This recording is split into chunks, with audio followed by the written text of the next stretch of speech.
नमो भगवते वासुदेवाय नमः। विष्णु पर्व 20वां अध्याय।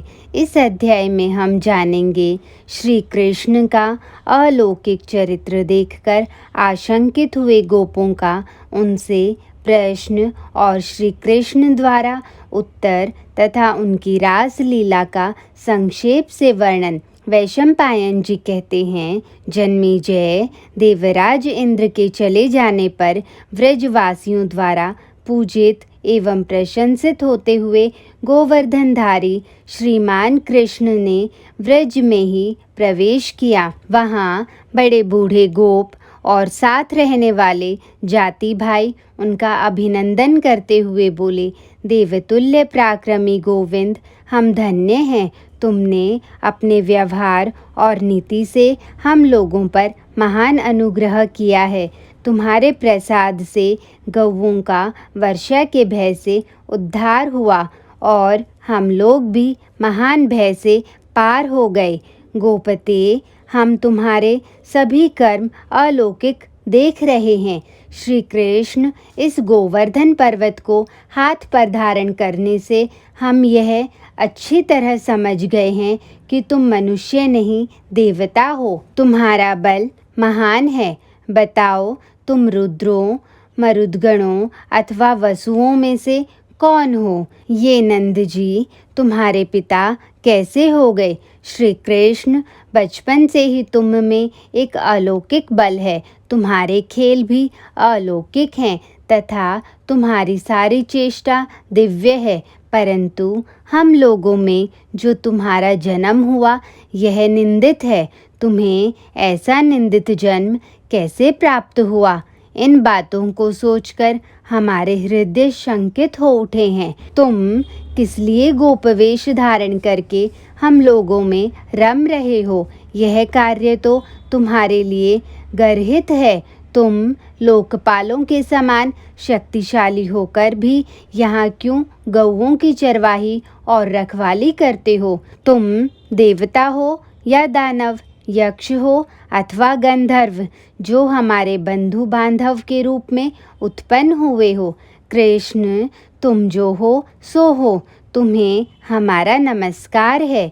यदि किसी कार्य विशेष से तुम्हें स्वेच्छा पूर्वक यहाँ रह रहे हो तो रहो। हम सब लोग तुम्हारे अनुगामी सेवक हैं और तुम्हारी शरण में आए हैं।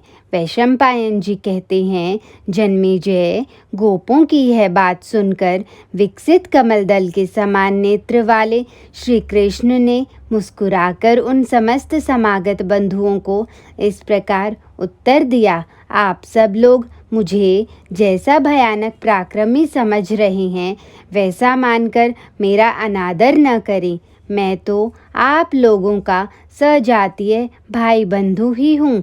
यदि मेरे विषय में आप लोगों को यथार्थ बात अवश्य ही सुननी है तो इसके लिए उपयुक्त समय की प्रतीक्षा करें। फिर आप मेरे विषय में सुनेंगे और मैं वास्तव में कैसा हूँ यह देख और समझ सकेंगे। यदि देवोपम कांति से युक्त यह बालक आप लोगों का स्पृहणीय भाई बंधु है तो इसके विषय में विशेष छानबीन करने की क्या आवश्यकता है? यदि आप मौन ही रहें तो यह मेरे ऊपर आपका महान अनुग्रह होगा। वसुदेव नंदन श्री कृष्ण के ऐसा कहने पर उन गोपों ने अपना मुंह बंद कर लिया और मौन होकर वे सब के सब विभिन्न दिशाओं में चले गए। इधर श्री कृष्ण ने पूर्णिमा की रात में चंद्रमा का यौवन अर्थात अधिक कांतिमान रूप, रमणीय वन तथा शरत काल की सुरम्य रजनी को देखकर मन में रमण करने की इच्छा की। पराक्रमी श्री कृष्ण ने सूखे गोबर के चूर्ण का अंगराग सा धारण करने वाली व्रज की गलियों में बलोन्मत्त सांडों के युद्ध का आयोजन किया। उन बलशाली वीर भगवान गोविंद ने बल में बड़े चढ़े गोपों में परस्पर मल्ल युद्ध भी करवाया और वन में घूमती हुई गौओं को ग्रह की भांति पकड़ने की भी लीला की। समय को पहचानने वाले वे श्रीहरि अपनी किशोरावस्था का आदर करते हुए युवती गोप कन्याओं को रात के समय वन में ले गए और उन सब के साथ आमोद प्रमोद करने लगे। निशा काल में वे कांतिमती गोपांगनाएं प्रियतम श्री कृष्ण के कमनीय मुख का जो भूतल पर उतरे हुए द्वितीय चंद्रमा के समान प्रतीत होता था, अपने नेत्रों द्वारा कटाक्षपात पूर्वक पान करने लगी। उस समय हरिताल के पंख की भांति पीले रेशमी पीतांबर से अपने अंगों को आच्छादित करने वाले मांगलिक वस्त्रधारी श्री कृष्ण और भी अधिक मनोहर प्रतीत हो रहे थे। बाहों में भुजबंद बांधे और मस्तक पर मुकुट धारण किए विचित्र वनमाला से सुशोभित गोविंद उस व्रज की शोभा बढ़ा रहे थे। गोष्ठ में उन तेजस्वी श्री कृष्ण के विचित्र चरित्रों को देखकर गोप किशोरियां उस समय उन्हें दामोदर कहकर पुकारती थी। वे सुंदरी गोपियां उन्हें तीन पयोधरों से युक्त ऊंचे वक्षस्थल से लगाकर गाढ़ आलिंगन करती और बारंबार आंखें घुमाकर उन्हीं की ओर मुंह करके उनका रूप निहारती रहती थी। पति, पिता, माता तथा भाइयों के मना करने पर भी वे गोपांगनाएं रात्रि के समय श्री कृष्ण को ढूंढती फिरती थी, क्योंकि श्री कृष्ण विषयकृति उन्हें बहुत प्रिय थी। वे सारी गोप किशोरियां मंडलाकार पंक्ति बनाकर खड़ी हो जाती और उनमें से प्रत्येक गोपी के दोनों ओर श्री कृष्ण विराजमान होते थे। इस प्रकार गोपी कृष्ण की युगल जोड़ी बनाकर वे सुंदरियां श्री कृष्ण के चरित्र का गान करती हुई उन्हें आनंद प्रदान करती थी। उनकी आंखें श्री कृष्ण की ओर ही लगी रहती थी। वे तरुण अवस्था वाली सुंदरियां श्री कृष्ण की लीला का अनुकरण करती तथा उन्हीं के समान चलती थी।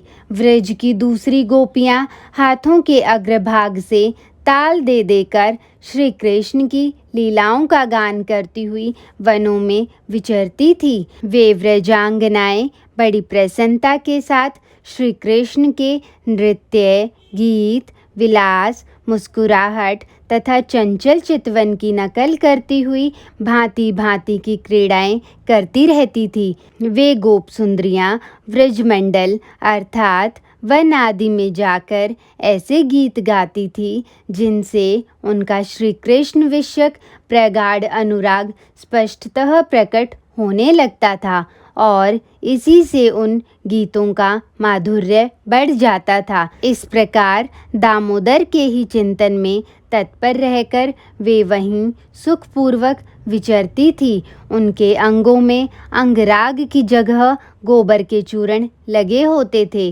वे श्री कृष्ण को आनंद प्रदान करती हुई उन्हें उसी तरह घेरे रहती थी जैसे हथीनिया मदमत गजराज को।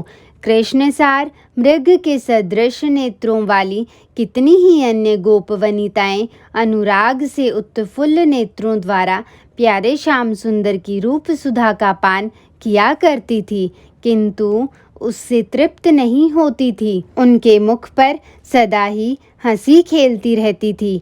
वे गोप कन्याएं श्री कृष्ण रस के लिए प्यासी रहती थी। उनके मन में उस रस के आस्वादन के लिए निरंतर लालसा बनी रहती थी। अतः वे रात्रि के समय रास लीला में सम्मिलित हो उनके मुखारविंद की मकरंद सुधा का पान करती थी।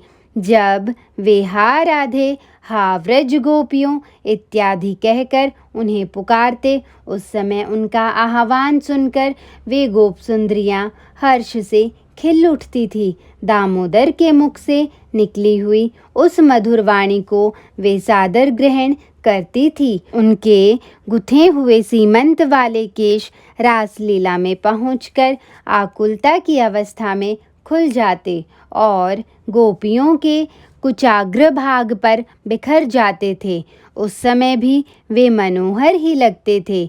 इस प्रकार शरत काल की चांदनी रातों में गोपी मंडल से अलंकृत हुए श्री कृष्ण सुखपूर्वक रास क्रीड़ा करके आनंदमग्न हो जाते थे। इस प्रकार श्री महाभारत के खिलभाग हरिवंश के अंतर्गत विष्णु पर्व में रास क्रीड़ा विषयक 20वां अध्याय पूरा हुआ। जय श्री कृष्ण।